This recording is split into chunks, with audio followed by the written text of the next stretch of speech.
Comparten mesa e mantel mentres fan balance dos últimos meses. O Día do Veciño xuntou este ano máis de 3.800 persoas.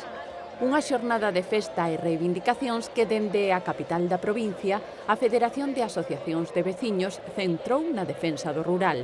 Lugo en pé na defensa do rural, pero Lugo en pé como movimento veciñal na defensa das infraestructuras, na defensa da sanidade, na defensa de todo aquilo que nos afecta como veciños e que intenta aportar para mellorar a calidade de vida dos seus veciños, que é o máis loable. Aí estamos con esas mensaxes sobre o saneamento, sobre o servizo no rural, que son tan importantes para fixar población no rural da provincia.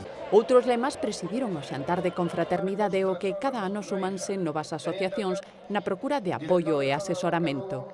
Tivemos unha reunión co vicepresidente daqui da asociación e foi o que nos informou de todo isto. Temos que dar as gracias porque nosotros solos non chegamos a facer nada. Só é un apoio que buscamos, sí. Nos vendría bien que se juntara máis gente, que viniera máis. Seguindo o ritual de edicións anteriores, a Rianxeira deu paso á entrega das V de veciño, coas que se recoñece o traballo desenvolvido a prol do movemento veciñal. Recollendo máis de 1.616 firmas para a pediatría para Baralla.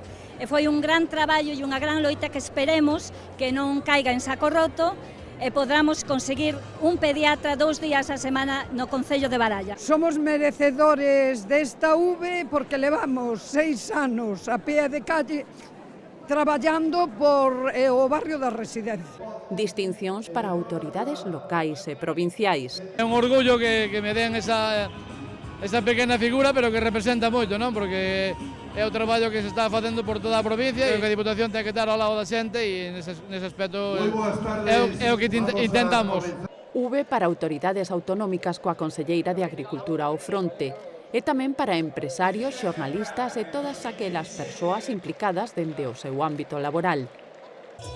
Os bailaríns de Ritmo Lugo marcaron os pasos da fin de festa.